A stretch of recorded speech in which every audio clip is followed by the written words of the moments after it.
You were playing with the puppy you found in the park while waiting for him to come. The puppy was so cute and fluffy.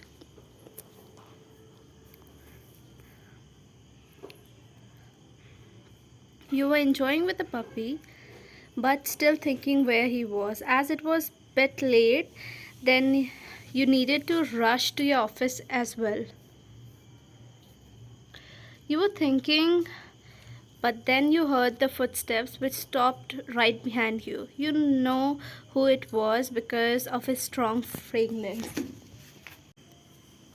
You thought to tease him a bit and started talking with the puppy. You know, puppy, my boyfriend, he always makes me wait for everything. He is also a bit cold, which makes me wonder if he loves me or not. You said in a little sad tone, your breath hitched when. Then just give me an opportunity to tell you how much I love you, princess. He whispered near your ears, making his hot breath touch your bare neck. Shiver ran through your spine, and you were about to move a little far from there, but he back hugged you, keeping his jaw on your shoulders. Kai, we are in park. You shudder because of the closeness. He didn't pay attention to it and asked coldly, "So, you're my girlfriend after all." You blushed at his word, and after a long hug, he finally let go of you and sat beside you and started talking with you.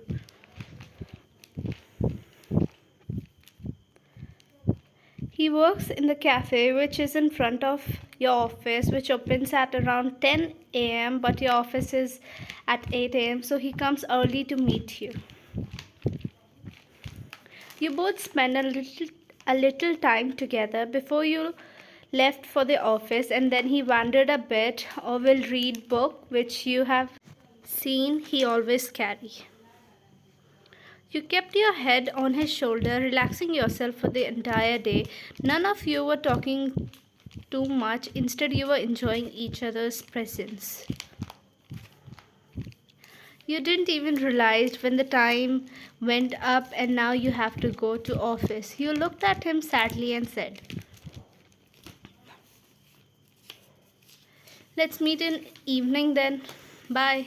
He nodded and you both stood up from there and you started leaving when he held your hands, making you stop. You looked at him, he leaned and pecked your forehead and cupped your cheeks. "Take care of yourself. Don't stress yourself too much." You smiled and nodded and gave him last hug before leaving. You know he doesn't express himself very much, still his actions are enough for that. Time skipped to the office. You entered in your boss' cabin, but you never liked him. It was all fine until last week when he started behaving like a creep towards you. It was your fate that you were stuck there and you needed to continue that job of yours. "Good morning, sir." "Good morning, pretty lady. You look exceptionally beautiful today," he said, passing you his nasty smile, but you closed your eyes to calm yourself. "Here is your schedule for the day, and now I'll complete my rest of the files," you said and immediately left from there.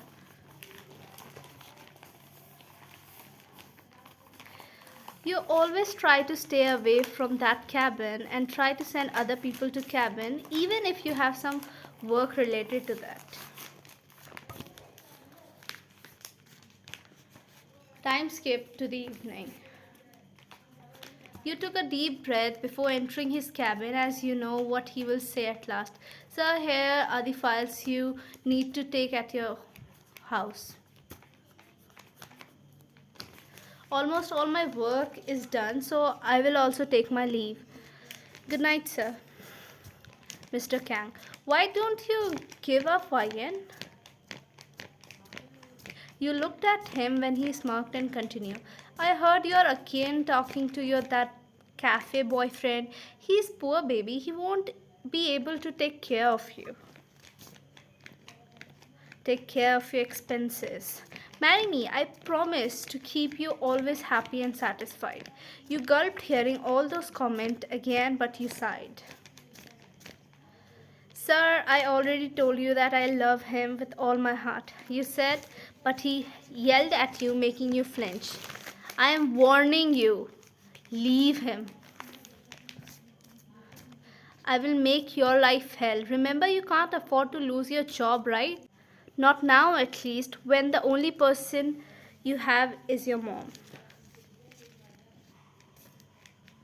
Your dad ran away with someone else, right? And your mom have heart disease. And if I fire you, then who'll pay for your mom's health?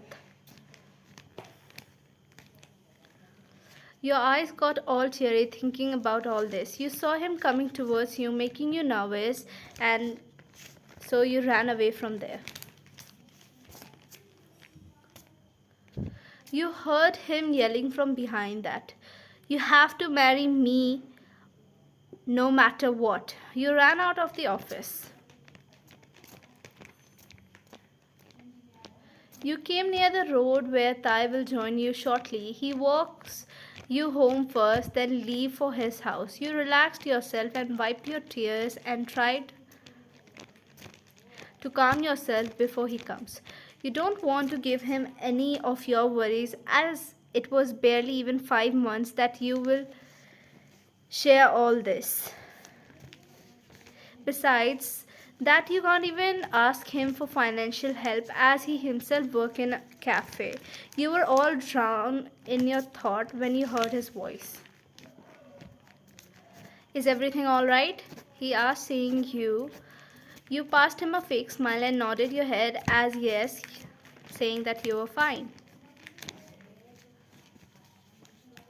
You looked at him to see he was a bit angry. You thought, what if he got to know all what is happening from the past few weeks?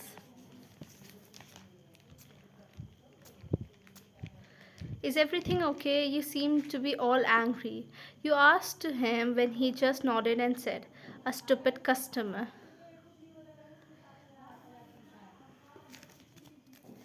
You both then started walking toward your house. You always enjoyed his company, though it was always you who wouldn't talk and babble, but his presence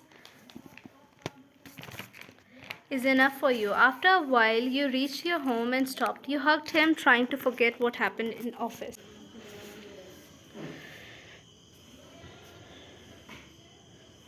He hugged you tightly as well, firmly in his arms. I love you. You smiled at his word and hugged him tighter. I love you too.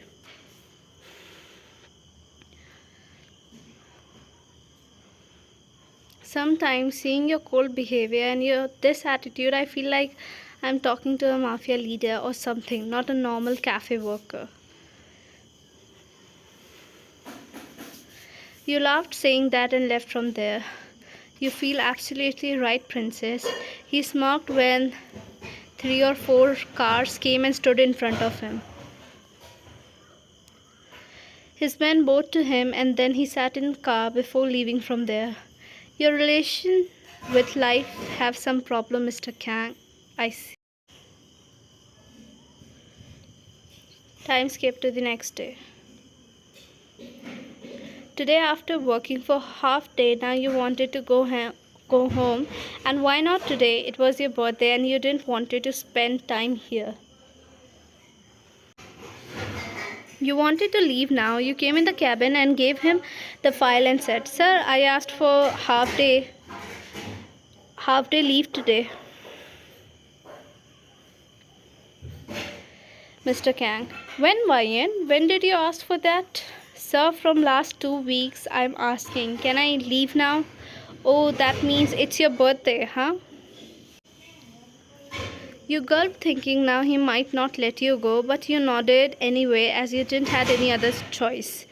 Don't you want any gift from me? Huh? He asked. You shook your head as no and thought, why didn't mine? Just leave me and stay away from me. It will be the biggest gift I'll ever have. Here, take this. A small gift and your favorite chocolate shake. No, sir, I can't take this. I'm fine.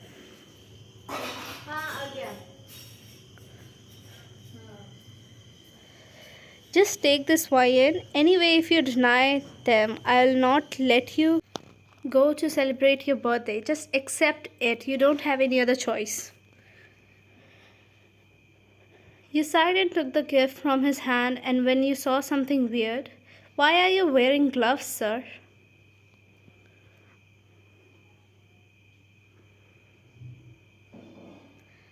That's not your concern. You shrugged your thought and started leaving from there, not wanting to stay there anymore.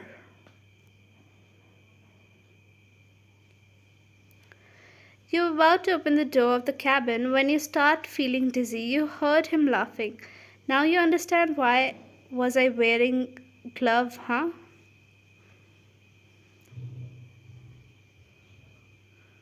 You slowly black out. Your heart was beating at very fast rate, but your body was feeling weak. Time skip.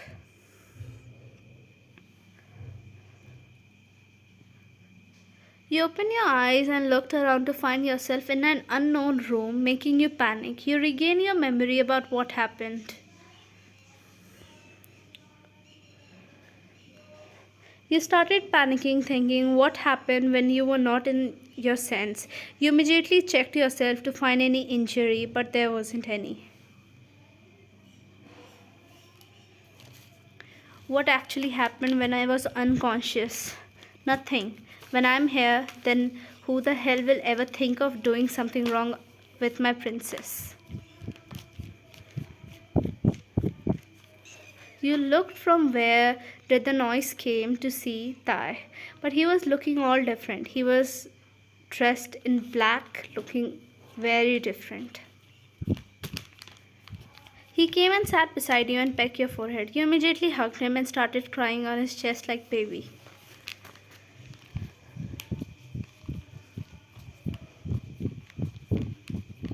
I was so afraid of what could have happened. You were crying continuously when he started patting your back to calm you down.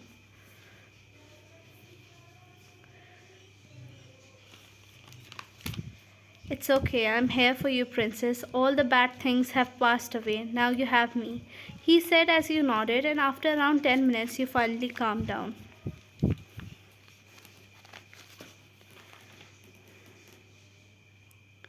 What happened to Mr. Kang? Where is he? And where are we, Thai? You asked multiple questions in one go, being all confused and curious. I got to know about your boss and the torture he was giving you last week when you were crying before I came to park, but I remained silent and tried to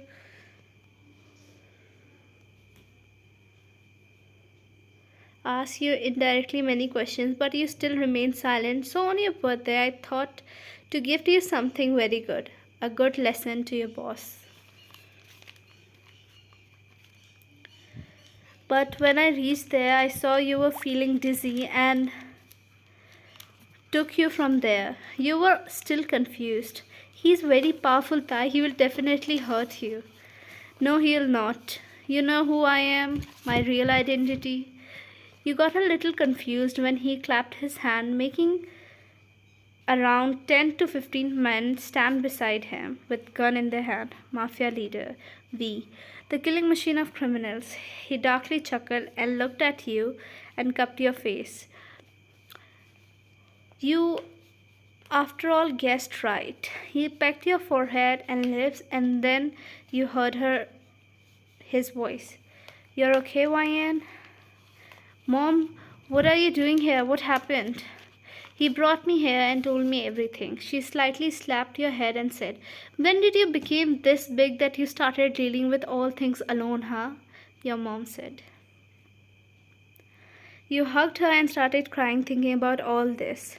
Thank God my son-in-law told me everything, or else what could that boss have done to you?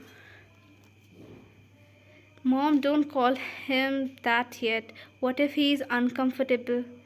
You whispered, which he heard and said, I don't have any problem with that. Take a little rest. Your daughter need a good lesson for not telling me anything and struggling alone. You smiled and pecked your forehead before leaving. You can be angry on me for not letting you know the truth, but for now be ready for what's coming, baby.